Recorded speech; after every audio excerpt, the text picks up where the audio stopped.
Okay, hello fellow transportation nerds and community members of Ward 5, people who love Eglinton Flats. I attended this, it's me, Dorian Sky, the real Dorian Sky. So I attended this recent community walkabout tour thing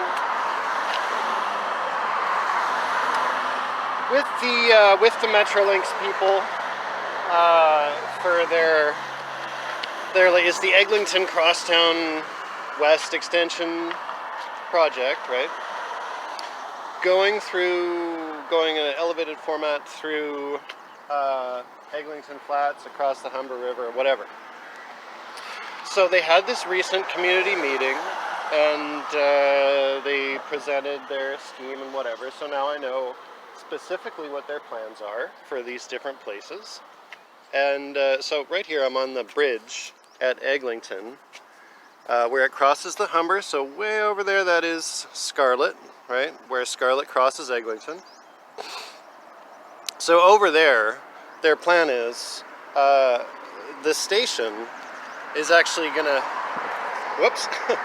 the station itself, their idea is they're gonna put it over Scarlett. I'll go over there and check it out. But check out, look at this beautiful, the trees, and the river is behind the trees. It's such a nice spot. Okay, all right. So yeah, that's right. Yeah, okay. So there it is, right? Scarlett and Eglinton, pretty cool place. Everybody loves it. Very beautiful. So where that bus just pulled up, the idea is they're going to actually put the platform as a platform going across next to Eglinton, but over top of Scarlett. And then further on down the way there, way further down there, along that like grassy embankment, you know, next to Eglinton, right over there, that's where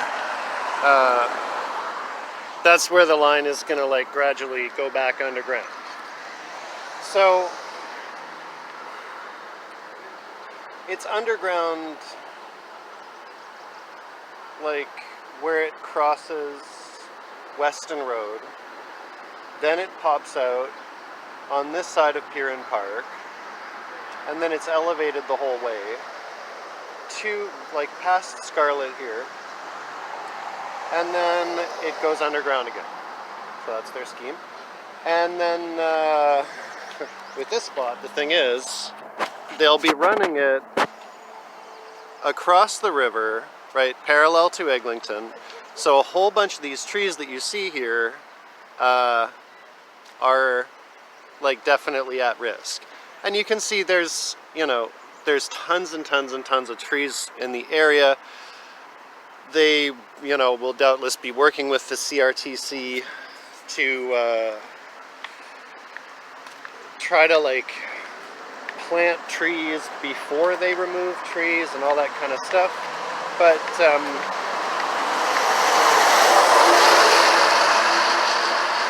yeah, a bunch of trees slated for removal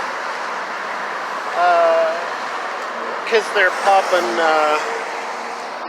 They want to run this line through that forest and then also through that forest over there. So whatever, that's fine, theoretically. And then this, here we are at the beautiful Humber River. So there's a lot of community concern, of course, about these trees getting cut, and some pressure to have the line buried so that it just continues through this area as a subway. But this is the river that they would be tunneling underneath, and then there's the surrounding floodplain that would be tunneled under, and then they'd have to there's the surrounding water table that they would have to perforate at each station. So that's why they don't want to tunnel it. It's just a geology engineering nightmare to build under rivers, and it's not really in keeping with our current philosophy on infrastructure versus the wilderness. So because they decided to not put the line right on Eglinton itself, on the road, or above the road, or right underneath the road, they basically picked damaging the surface rather than damaging the surface and the underground.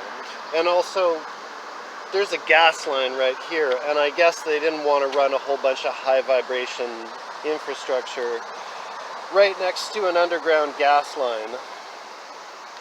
So when they were doing construction on this underground gas line, just to discuss what it takes to build underground and do service underground and construction underground near a waterway,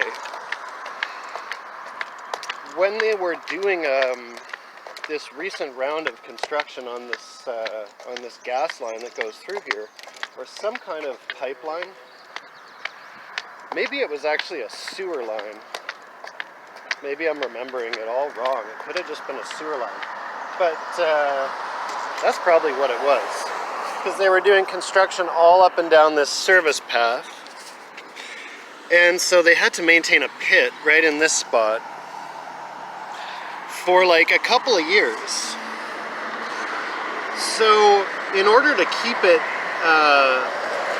and this is like 150 meters away from the river, and in order to maintain a construction site that went down into where that sewer line goes, they weren't even going that far down, but they had to keep a pump going 24 hours a day just to keep it from flooding.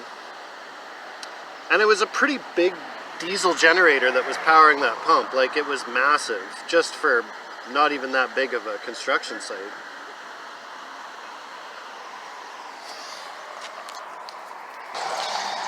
This spot is also kind of a good example of how the CRTC ensures that sites get restored. Like, they planted a whole bunch of stuff here, and you can see it's still very small and unimpressive, but they did plant the right type of species. Of course, some invasive species did show up, and now they're taking over, naturally, which sucks. But yeah, this is what is involved in doing underground construction. It is a huge pain. It is to be avoided, you know, at any opportunity. And so this is why I personally oppose having a large bit of infrastructure buried through this area. It's an engineering nightmare, and it's an ecological nightmare, and it's also a maintenance nightmare on an ongoing basis. Like 40 years down the line, we're going to have all the same problems as we do with the current subways in Toronto in terms of maintenance, and a whole bunch of other ones. I mean, we run those subways over the rivers for a good reason. Like, what if we buried the Bloor subway line under the Humber? Like, even here you can see it's a pretty big elevation difference. You know, it's 100 meters down to there, but, you know, so they don't really feel like making the subway go up and down and up and down and up and down. They'd rather it just sort of go straight across. And through here, going straight across does mean going through the sky and through where there's a whole bunch of trees right now, because it was already decided they didn't want it right on Eglinton. And it's really not just because they didn't want to disrupt traffic on Eglinton, it's because they didn't want traffic on Eglinton to disrupt the operation of the line. They want it to be like a transit expressway. So I'd say if you are curious about that option, maybe the best thing to do would be to say, well, we should put it on Eglinton and then force the Eglinton traffic to be compromised by the operation of the LRT through like signal tweaking or whatever. That's what I would suggest. if you have that as a concern.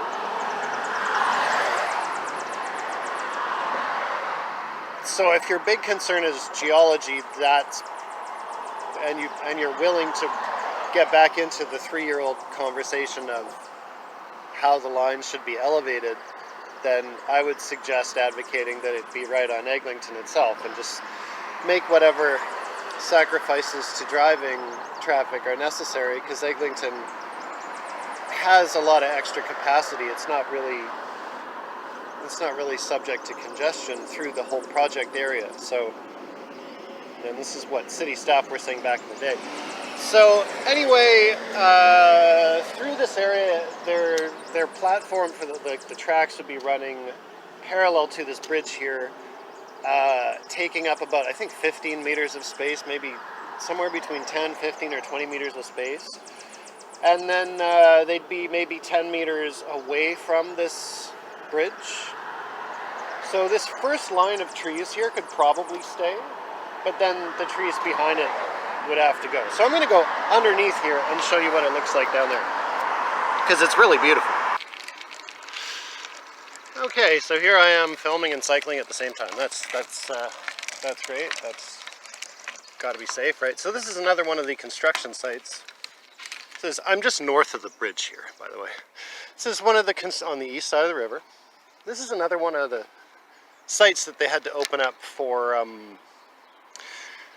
their work on the sewer line. So they had to. This was their like construction staging area. So they had a construction yard here for like storage area here for a couple years, and this is how they restored it. So I think this is how we can expect all the areas that get disrupted by Metrolinx construction to be restored. This is what it looks like after, I don't know, maybe it's been 2 years since they finished, something like that. So this is what we're going to probably end up with in the places where the Metrolinx construction is going on. And we're basically right next to where they have said they want to run the line. So I would say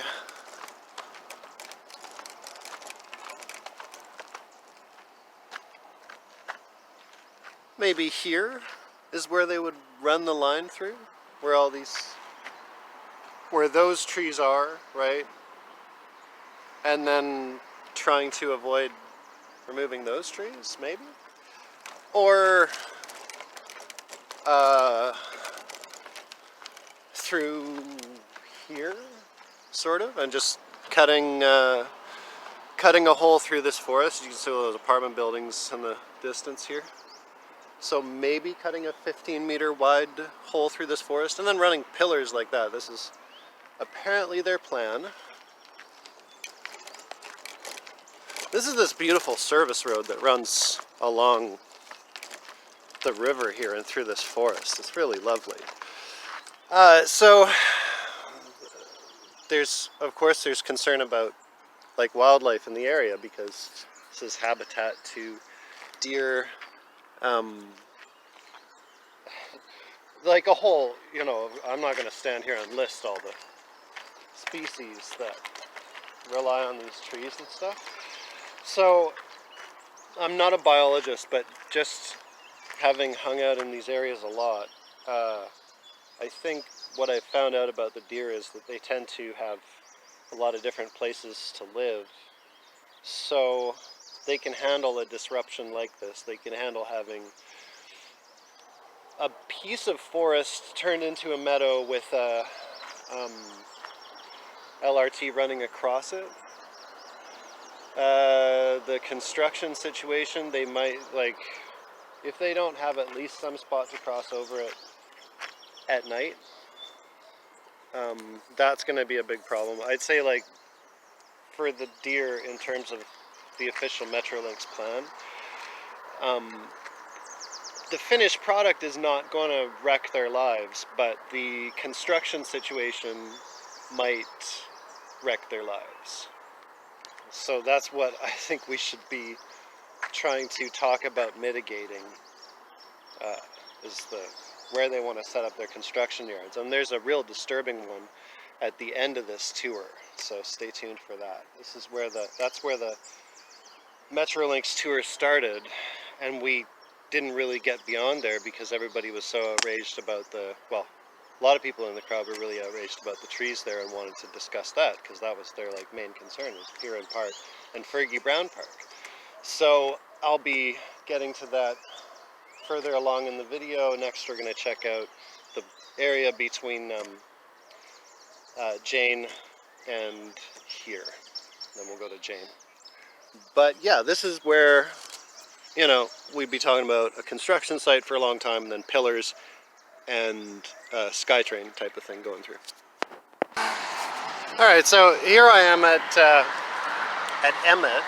This is a perfect example of the type of intersection where, because this LRT is supposed to be an expressway, they wanted it to go past them or above them or underneath them or just avoid them rather than stopping at them. So they only have, you know,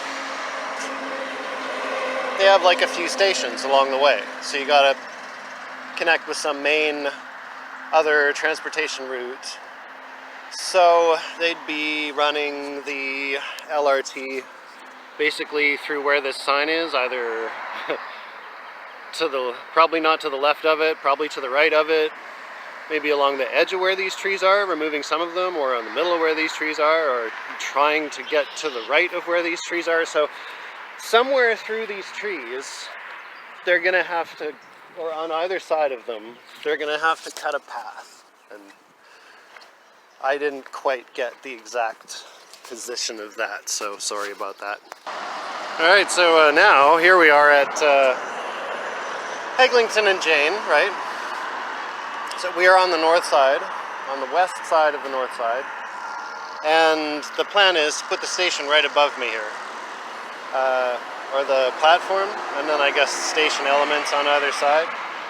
So some trees on the other side over there, basically right where they're planning on putting the thing. Maybe they're gonna put it, I don't know, above where that TTC enclosed stop already is to try to avoid some of those trees. I didn't get the entire story at this walkabout because we didn't get here. So from here on in, my knowledge gets a little bit more specific, but that surprised me. I was like, wow, you're gonna put the platform right above Jane, and they're like, yeah, so that we don't have to cut down too much forest. Okay.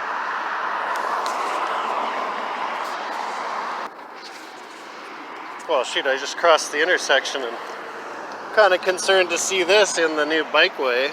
Like, what? What are you, what? What's the, what? So they're like cutting the grass and leaving it in the cycling spot, I guess. Okay. So they did have a row of trees coming up here. Then they put in this awesome bikeway. Didn't really maintain it during the winter, but whatever, it's new. And so now we're probably going to see a bunch of pressure from some people to put the LRT where the bikeway is so that we don't have the bikeway. I was asking if they wanted to have it pop out before the bikeway comes in and then have it go above the bikeway. They said no, it's just too much of an angle to bring it from underground to above the bikeway in that spot. And of course the original recommendation was to just put it right down the middle of Eglinton itself, right there, and have it pop out kind of on this side of where all those properties end. So yeah, now the bikeway is probably going to be under threat. It's going to be, because road versus everything else, the road won. So now in the everything else category, they chose the side of a hill where some trees are instead of a bike path. So now people are saying all underground so that we preserve everything that's on the surface here. And I'm saying I don't want it underground because underground through a floodplain is annoying. So this is like a bit of a problem. So all this whole line of trees here Maybe they'll build along this whole line of trees, they'll all be gone. Maybe they'll build kind of behind them. So they'll try to sort of, I don't know, preserve this first row of trees and then put it like through here and end up having to cut through the second row of trees, which maybe is more or maybe is less. But I'm just glad that basically this like meadow here is going to be preserved. There's a little creek down there. There's a pond on the other side of those trees, or maybe it's in front of them, I forget. But yeah, this is like in Fergie Brown Park, and there's this beautiful little forest. So I was real concerned about that, and of course I'm real concerned about this kind of, the southern wall of trees that this forest has right now is going to turn into like an LRT with some small trees underneath it. So whatever, I feel like the deer, in terms of the end built form, the deer are going to be able to deal with that, because they'll probably put in a whole bunch of bushes and stuff like that. Like stuff that's short, but the deer can still have a good time and whatever. So the eventual built form will probably be okay for the local mammals and wildlife. The situation during construction will completely suck for them, but this is connected with a whole bunch of other green spaces that they also rely on. And these animals tend to maintain a whole bunch of different homes in a whole bunch of different places, so when one of them gets messed up for a while, it doesn't wreck their life, it just inconveniences them. So there's going to be a whole bunch of animals that are like that. There's really, like, there's probably no deer for whom this forest is their entire world or their only home or whatever. It's just going to be like, oh, one of our 5 spots is down right now. Hopefully another one doesn't go down at the same time. Because like when they were doing underground construction next to the river here, that's what basically happened. The deer were like, okay, well, we lost a whole bunch of places along here, so I just saw deer hanging out here more during that time. So I think this is how the deer avoid the problem of ticks and other like insects, is just maintaining so many different places that they're never concentrated in one place. So that's my theory about, if we want to protect the deer, we gotta have this LRT on just on Eglinton itself, and just restrict all the construction and the eventual built form to within what's currently paved. That, as an environmentalist, that's my recommendation. As a cyclist, my recommendation is that as well. But also, if you don't want it elevated and you don't want it buried, don't try to put it on my awesome new bike path, which connects a whole bunch of important stuff, and I'm making tremendous use of, even though it's in terrible shape half the time. I really hope these parks people clean up the mess they've made in it. But anyway, moving on. So, okay, all right, anyway, so Fergie Brown Park, right over here, the driveway's on the other side of those trees.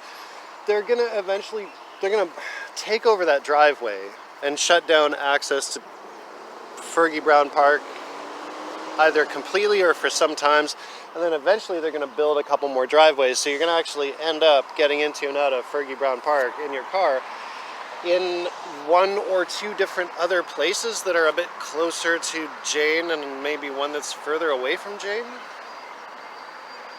So they're going to build 2 new access roads and end up closing the one that is there, because that is where the LRT is actually going to be on the surface. That's before it gets elevated and before it goes underground, if you're thinking about it from the other direction. And so that's where we're going to check out next. I love this little forest though. Okay, all right. Here's the current driveway entrance to Fergie Brown Park, right? And in this spot, the Metrolinx plan is the LRT is going to go like right across this spot. So we can't have this driveway anymore, so they're going to put it somewhere else. And they're going to run the LRT basically through this forest. This forest and that forest. Some part of it, they said they're going to try to keep it as close to Eglinton as possible so that it doesn't encroach into the park too much. They said the width of the platform for the rails is going to be like 10 to 15 meters. They're going to have like a 5 meter or 10 meter buffer area around it. So it's going to involve significant tree removal. This is what they say. Basically to keep it off of Eglinton and to keep it above ground through this spot. So yeah, that's two beautiful little forests perforated pretty severely through this area, but this is basically where their scheme is to just sort of run it along the side of the hill, basically at ground level, so that it sort of goes flat, because it pops out of the hillside that I'm going to show you next, and then shoots across here and then goes elevated after here where the slope actually goes down. So by the time it gets to Jane Street, it's elevated. When it's here, it's on the ground level where this driveway is, I guess, or just below where this driveway is, I don't know. And then over here it's running like pretty close to the cycling space here, maybe with a row of trees between them, maybe not, I don't know. But basically on the side of this hill here, and they're trying to just sort of run it along the edge of this forest and kind of shave off a strip off of the edge of this forest. Hopefully their scheme is to expand the forest further in the park to compensate, but there's a sports field there, so I don't know. And then back through there is the parking lot for this park, where I think they should put the staging area that they are planning on having at the top of the hill here, right in Piran Park, which is pretty objectionable, you know, especially if it involves those trees getting cut. So that's, I'll be going through there. But yeah, more beautiful forest on the chopping block for transportation.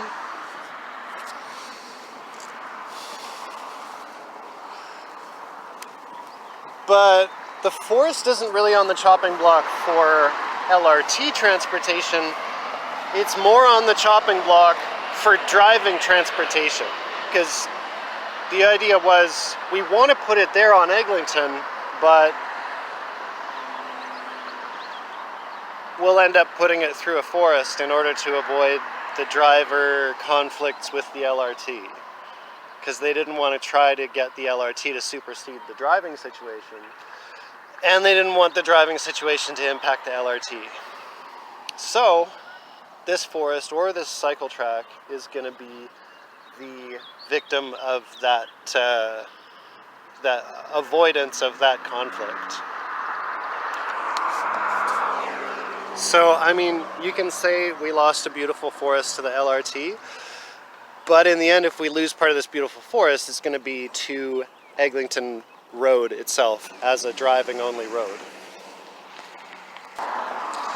Okay, so here we are kind of halfway up the hill, because I forgot to mention, behind me here on the south side of Eglinton is where they plan to turn a regular traffic lane into a cycling space for the duration of the construction, to replace this cycling space here, which is recently put in.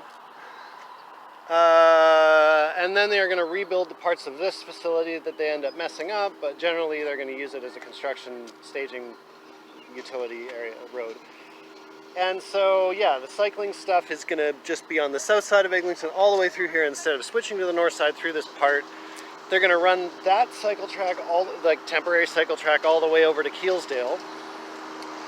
And then, yeah, so they're going to be using this whole area for construction. But the LRT itself, the plan is to run it through this forest. This forest somewhere. They're going to take 15 to 20 meter strip of this forest and run the LRT through like a hydro line. They say it's going to be as close to Eglinton, as close to me right here as possible. So it'd probably be right where this tree is, this big tall tree here. And this tree is, I guess, because they're not going to put it, yeah, they're not going to put it behind that stand. Anyway, or maybe it's going to be, maybe it's going to run behind these tall trees here through this area where it's just the cedars and they're not that tall, or between the cedars and here, just where all these new trees are. Like, you know, I haven't done a tree survey of this area or whatever, but they may have figured out a path through here that sort of favors the places where it's just brand new trees, like these really young conifers here, or super old trees. So we didn't get a chance to find out what their, like, what their count of what types of trees they're going to end up plowing through were, but I don't know this forest well enough to say whether there's like a viable path. But standing right here, it seems like there is, at least for a lot of the route. So whatever, at this point their scheme is it's going to be basically running along the side of this hill, because I'm kind of looking down here, and it's going to pop out right over there, and I'll show you where that is. But yeah, the cycling's going to be on the other side of Eglinton during the whole thing, and they're just going to block off a whole lane, one of the eastbound main travel lanes. Okay, and here we are in beautiful Piran Park. This is the southwestern edge of the park here, just in front of the cliff where it sort of goes down into the Eglinton Flats. This is where the walkabout meeting took place. We did end up walking down to the Fergie Brown Park entrance, but that's as far as we got, just because so many people showed up to talk about the tree impacts and talk about elevation options.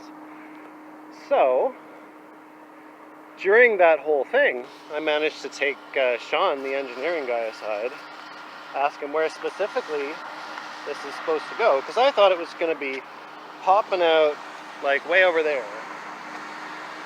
and then going above this multi-use path, but you can see the angle is just too insane. And then I thought it was going to be basically above the pedestrian and cycling space, but no, they're going to slam it through here, so it's going to be underneath where I'm standing according to their scheme, and pop out right here along the cliff. So they're basically using they just want to run it level through the area and keep it out of the way of as much stuff as possible, and sacrifice a whole row of trees going through here. And that I can understand, but their other plan is to use this part of Piran Park, including the areas where most of the trees we can see here are, as a construction staging zone. And they say it's up to the contractors what happens to all these trees. And so I'm thinking, like, is that even true? Like, would the CRTC really even allow that, or are we all freaking out about nothing? Is this going to be one of these spots where they do a large construction site because there's a whole bunch of tree protection zones inside of it, and like most of them aren't even really big in terms of the footprint, so I could see them still like just leaving all these trees and wanting such a big staging zone because they got to work around all these trees. That could be the plan, you know, we don't even really know. Or we could try to make sure that that's the plan, because maybe they're also planning on using Fergie Brown Park parking lot as a construction staging site as well. You know, they probably are, but if they're not, they should use that instead if they can. And there's like, okay, it's a pretty steep hill, but there's a driveway going down there that they could also use. They could turn it into a temporary like logging road type thing. But so there's understandably quite a bit of upset to the idea of most of the trees that you see here, certainly all the ones that are kind of close, being like at risk. And this whole area of parkland, although this is the part of the park that really gets used the least because it's right next to Eglinton and whatever, is so I was chilling out in it, you know, the other day. People obviously use it as beautiful, and so yeah, it's be nice to convince the city and the CRTC and Metrolinx to make sure that built into this contract is the stipulation that none of these park trees get cut down, and in fact that over the whole footprint of the project and the built form, that we're not losing any trees just due to the construction. And we're not losing any, we're not causing any ecological impact just because of the construction.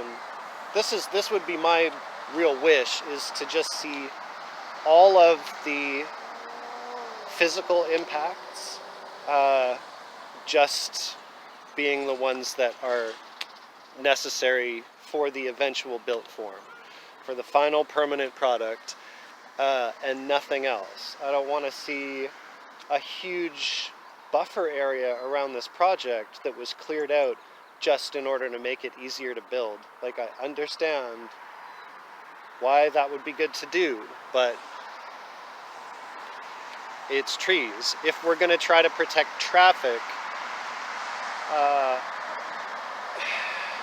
if we're going to take trees down in order to try to protect traffic, then I think it's probably worth protecting as many of these trees as possible, and just the environment in general. So, this has been your tour of, this project. I really encourage everybody to just at least let the city and the project team know what your opinions are of this. And I also encourage people to not try to pretend that they speak for the whole community or whatever, which is something that happened at this meeting. People were saying the community wants this, the community wants that, and it's easy to think that you represent the desires of the community, but assessing how single-minded a community is about the different options for a transportation project like this is not easy for the city or the province or any order of government. It's not easy for any of these companies that do this kind of work. It's not easy for politicians. It's not easy for people like me. And it's not easy for people who just meet on as part of a Facebook group. Like, so this is part of the problem, is like, it is not easy to reach out to people and get an idea of what they think easily. It's so hard, and so everybody's got to make their opinions known. Anyway, have a great day. This is beautiful. I'm going to keep biking around. Ciao for now.